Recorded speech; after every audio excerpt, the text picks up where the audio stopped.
Welcome to the Politics of Everything. I'm Amber Daines, your host and podcast producer. This is a half hour of power, a podcast dropping every week where I unpack the politics of everything, from money to motherhood, nutrition to narcissism, startups to secularism, the environment, quality, and much, much more. Our guests are seasoned in the field or topic of their choice, even if you've not heard of them yet. This is a non-partisan show. So while I love exploring varied views and get a buzz from a healthy debate of ideas, this is not a purely blue, white, green program. Please subscribe, tune in and enjoy the politics of everything. Courage means different things to different people.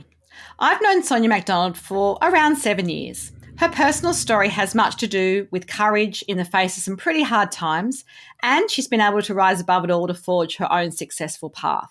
Sonia is a global leadership executive coach and advisor, a thought leader, dynamic keynote speaker, and award-winning author. She's also CEO and founder of LeadershipHQ and McDonald Inc. And through this, she empowers and builds great leaders and leadership across the planet. Named as one of the top 250 influential women in the world, as well as the top 100 Australian entrepreneurs by Richtopia, she's internationally recognised as an expert in leadership and strategy, organisational development, workplace diversity, and the neuroscience of leadership.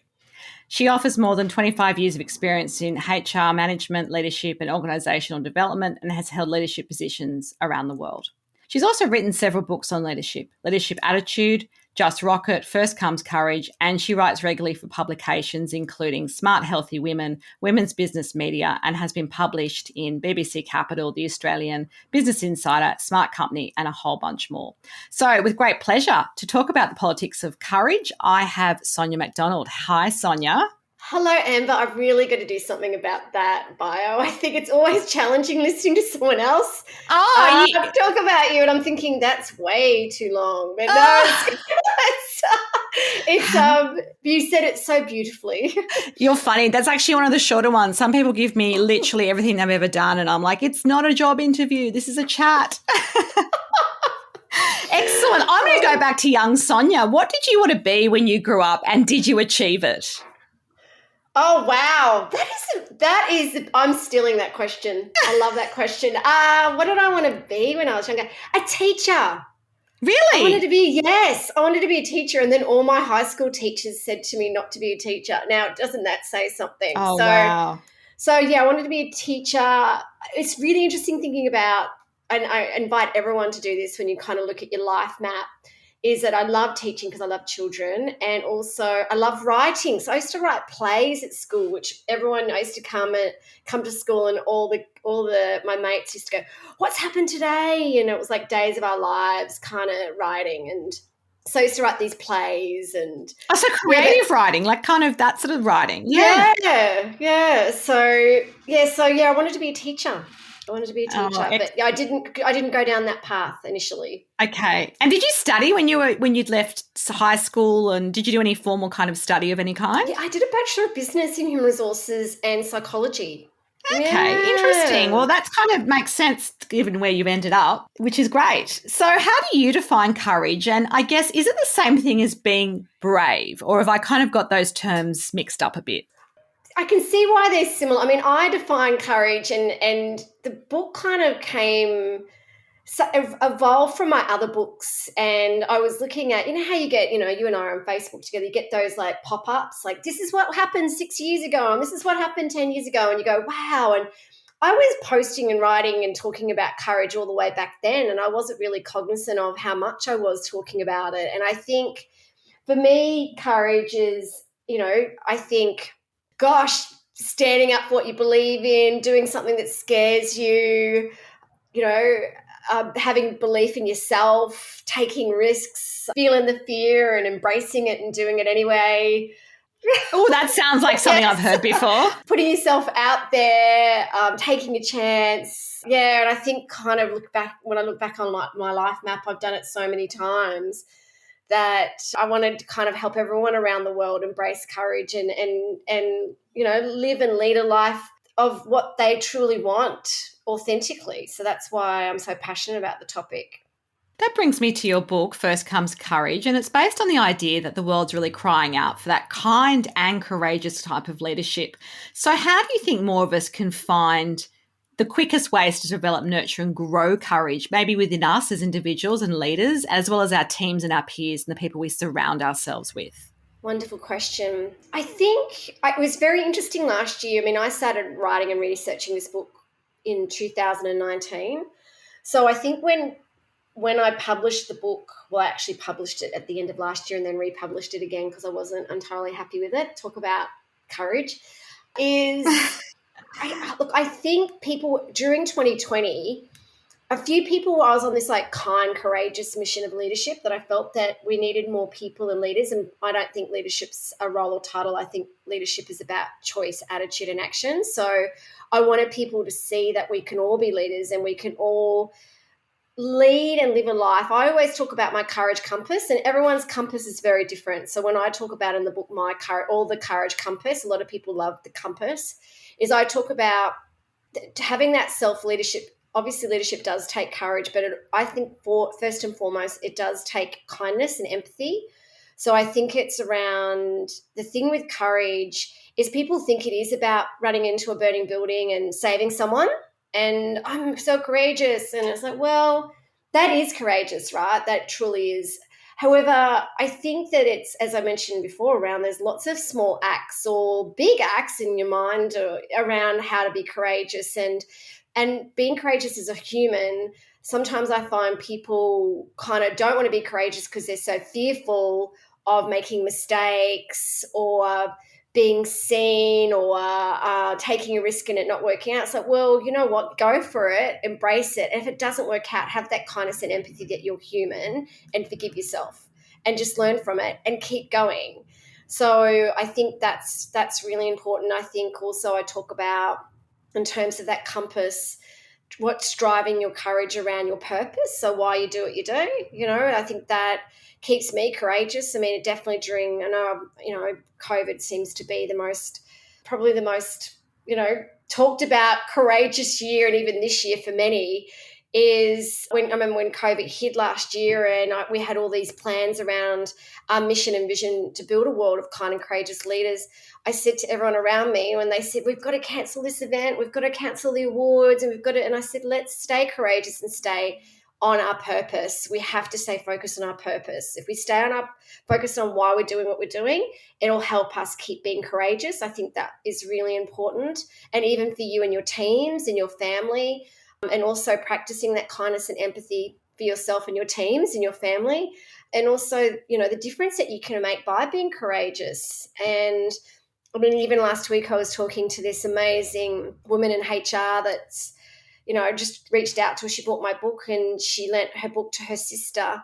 And her sister, she rang me to say, I just wanted to let you know my sister had feared something for a really long time. She read the book and went, you know what, I want to make a difference. I want to make an impact. So this book gave her the courage to be brave and courageous, and she went and did it. And that act of courage has changed her life.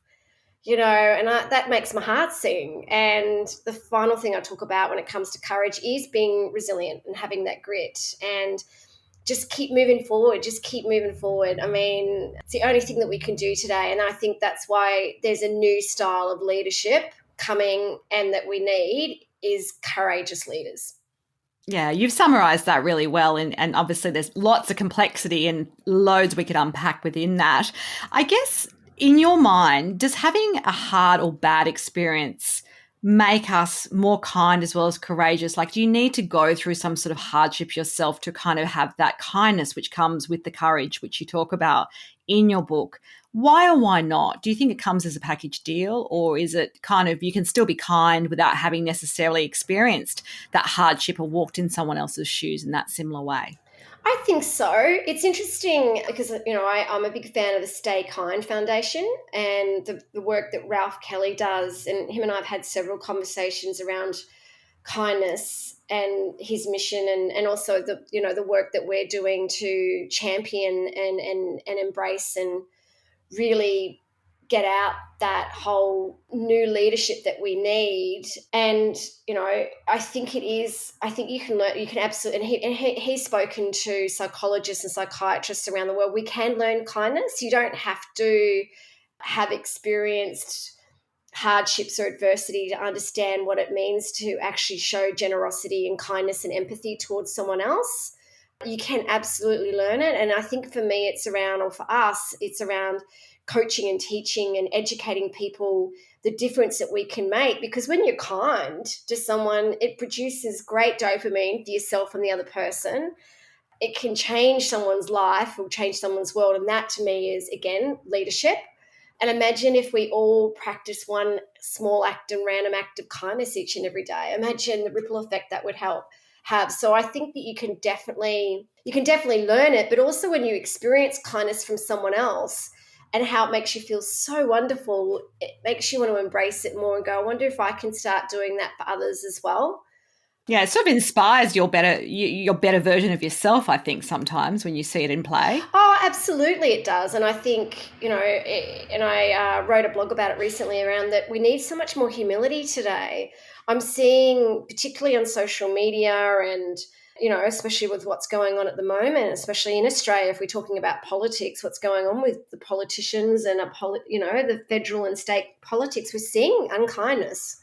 We're seeing people pulling each other down. I know there's a lot of fear and there's a lot of frustration and I'm seeing a lot of unkindness. And I get it, when you're in that threat response or fear response, it can be challenging to be kind. But I think that, if you stay kind always, you can still be strong as a leader. I absolutely see that, but you can always show kindness and it makes such a difference. And I want our young people and our children to see that from us as well. So is there a time, like an example, even on a no-names basis, that you saw a leader change from, I guess, an old pattern of behaviour, which may be less courageous and less kind, to one of real courage, and that kind of inspired you? I'd love to hear something personal that you've witnessed in your professional life particularly. I suppose if I think about one of my favourite stories, not so much like a political leader, maybe so much a client that I worked with a few years back on a construction project. He was a superintendent. He looked like Santa Claus. So you kind of think Santa Claus is a kind person, right? Absolutely. He's handing out those gifts. He's enjoying his, his beer and his fruit mince pies, for sure. Yeah, he definitely liked his pies and his. So I remember getting a call from the human resources department going, "Hey, Gordon, we're having some difficulties or challenges with Gordon. He's going onto site and he's not very kind. So he's obviously leading a lot of his team on the paddock and he's not showing a lot of kindness. He's going in there quite autocratic in his leadership." And they said, "We want you to coach him." And I'm thinking, okay, and this was like a 60-year-old guy that's been brought up on the tools who wasn't demonstrating kindness. And I remember walking into his office thinking, okay, this is going to be interesting. And I sat down, he just looked at me and I just told him about, how I was going to be his, trusted advisor and his coach and teach him about empathy and emotional intelligence and, different ways of leading. And he just looked at me and went, "I don't think so." Like, I was going to say, I couldn't see that necessarily panning out immediately for you there, just from the description you've given. No, it didn't actually. I was sitting there thinking, oh, this is going to be hard work, right? And I persisted. Talk about courage. I persisted. I went in, there were times where he just would glare at me and I'd talk and ask questions and he would respond, and I was like thinking, what is going? Anyway, I thought, oh, this is going to be tough, and I just kept persisting. And then one day he opened up his drawer and he had this DVD. I just happened to notice in his drawer, and it said The New Earth by Eckhart Tolle. And I looked at him and I said, what's that audio, or what's that DVD you've got in there? I said, it's called The New Earth by Eckhart Tolle. And he looked at me and went, yeah, what about it? And I went, You've been telling me porkies. I said, are you listening to him? And he went, well, my wife made me. And I said, you're open to this, aren't you? You're open to growth and learning. And he went, well, maybe I just, I don't, and literally he just didn't know any better. It was like, well, I left school when I was like 14 and I was a tradie. I was brought up on the tools. This is how I was taught to lead. No one's taught me any differently. And I said, look, if you've got a growth mindset and if you're open to me working with you, I said, it's going to take time. But honestly, Amber, after 12 months, it was so inspiring seeing, I'm just there as a facilitator, right? And I'm their cheerleader. And I'm their educator. They do most of the work. But to see his mind open and to see how different he was with everyone, like he really started to show so much more kindness and empathy. And then he took me out to lunch up at the Red Bank Plains for a Subway, he said, I'm going to take you out, buy you a 6-inch tuna Subway. And I was like, okay. And he sat there with tears in his eyes going, you have no idea how you've changed my life. Like, I'm kinder to myself. I'm kinder to others. I'm seeing how I'm building so much more trust on the paddock. The guys in the paddock are talking to me a lot more. They're sharing things. And I thought, wow, like that, those are the moments where, because you can make a difference. You just have to be open to it. And we can all be kind and courageous. I think that's the world I want. Yeah. Absolutely. No matter your background or I guess how much education you've had or what industry you're in. I guess I've got a bit of a doozy to throw at you. Do you think that's easier to see in women versus men, or it really doesn't make a difference? Does gender play a role in that idea of courage and kindness coming together? Oh, wow. Look, I think we probably think from evolution that women are more predisposed in terms of makeup or how we're wired to show more empathy or emotional intelligence.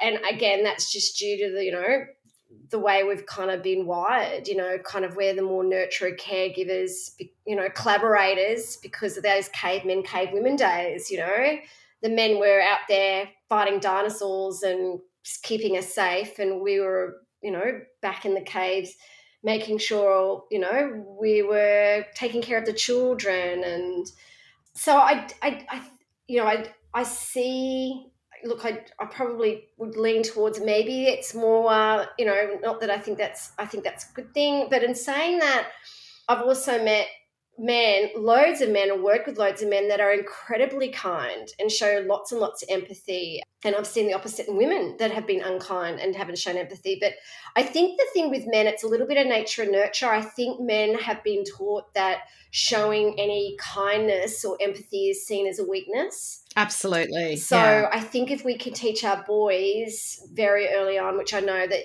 you're really passionate about with your beautiful boys, is to show that kindness and empathy very early. And as parents, I think being a parent is our most important leadership role. We can really support and help boys and men embrace it, but also at work, create environments where we are talking about vulnerability and kindness and empathy. I mean, like most of the work I do, funnily enough, is in male-dominated industries, engineering, construction. Amber, a lot of the guys would come into my coaching sessions and I'd go look at them in my coaching sessions one-on-one going, but you're different in this room than you are out there. What's going on? So, oh, no, I don't want to, I don't want to, like, I have to show that I'm tough out there. And I'm like, right. So there's two personas happening sometimes, even in the same sort of period of someone's life. Like it's not a one-way transition where, you might imagine them being, okay, I've had this epiphany, I'm going to be kind all the time and courageous all the time. But then I guess it's that old habits die hard sort of idea too, where people have a view of you and you think you've got to maintain that.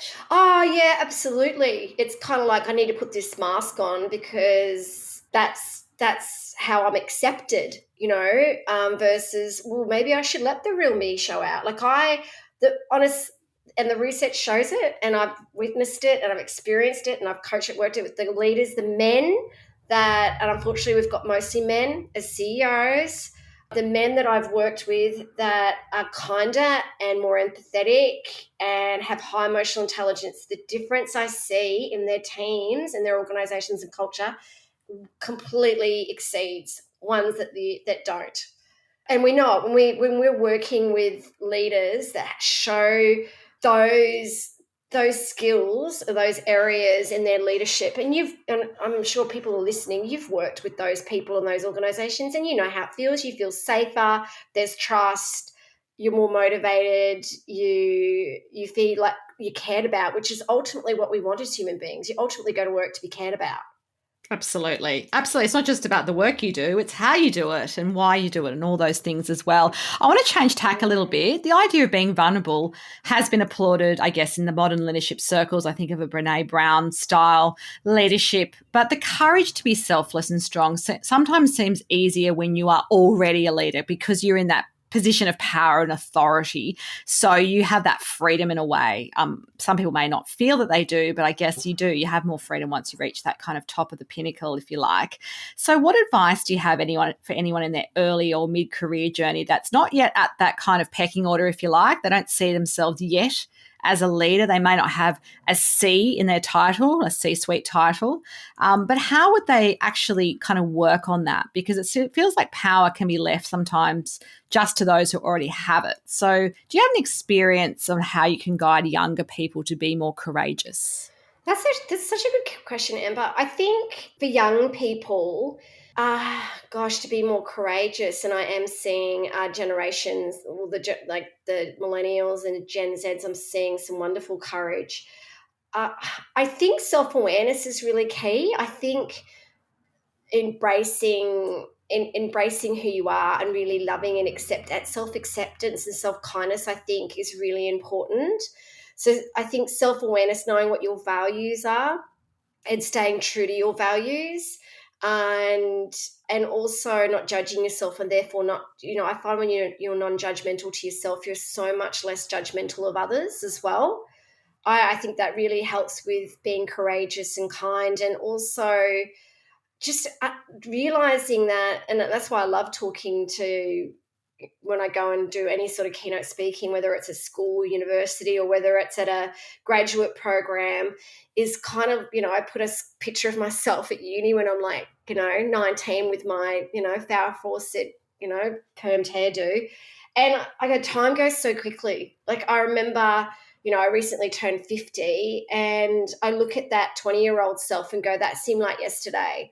So I really talk or inspire and try to get them thinking around that life does go quickly, and to live and lead the life they truly want. And that does take courage, and to go for it.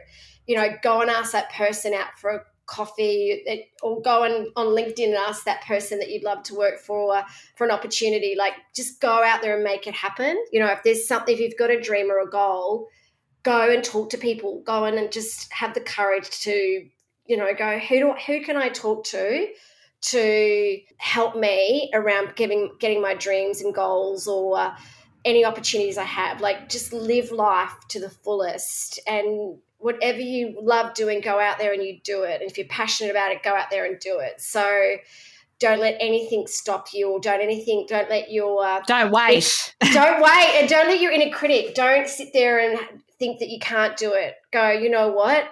I might have these thoughts, but I'm not my thoughts. Like, I can do this. And it's so important that we have that inner courage. Yeah, absolutely. So this is a bit of fun now. I'm going to ask you 3 questions I ask all my guests. So who have been your greatest mentors? There might be 1 or 2. And why have they made such an impact into your life and your career? Gosh, who's been like my greatest mentor? I read that. I thought there's been so many people that have been a great mentor. I'd probably have to say currently one mentor who's been my mentor for several years is Ted Burnell. Yeah, he saw me speak years and years ago at a conference, and he was working for the company that I was speaking at their conference at as a consultant. And he came up to me and said, "Oh, I'd love to take you out for coffee. I see something in you." And he's now been my mentor for several years, and he's just such a great, champion, supporter. I feel really safe with him. He's really helped me in terms of where my business is going, where my focus is going. And he approached me. There's definitely been people in my life, I've approached them in terms of being my mentor.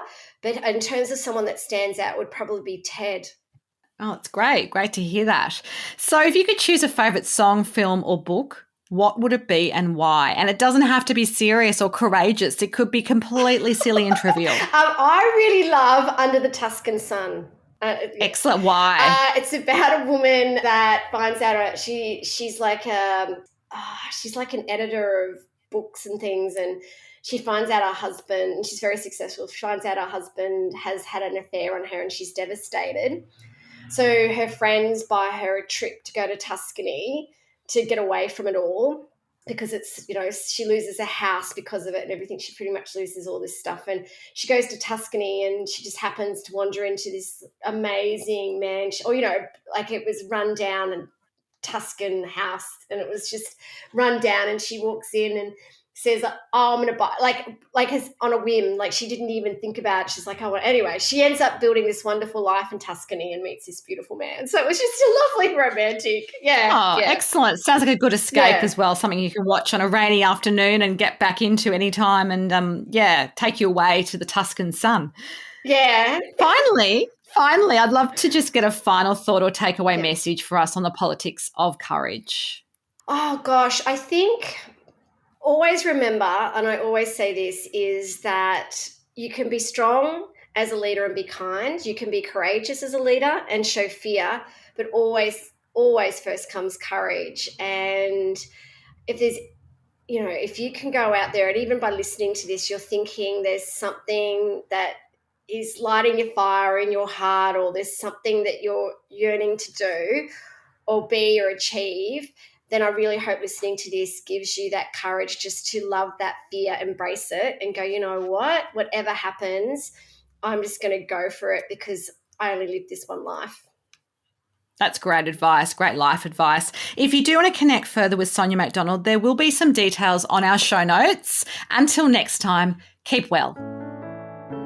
Thanks so much for listening today. If you've enjoyed the politics of everything, I thrive on your feedback. So please add a short review and share the podcast with your network through Apple, Spotify, and all the usual suspects. I'm always on the hunt for new and diverse guests. So if you or someone you know has a fresh idea you're busting to get out there, please email me at amber@amberdanes.com, and my crew will get back to you very soon.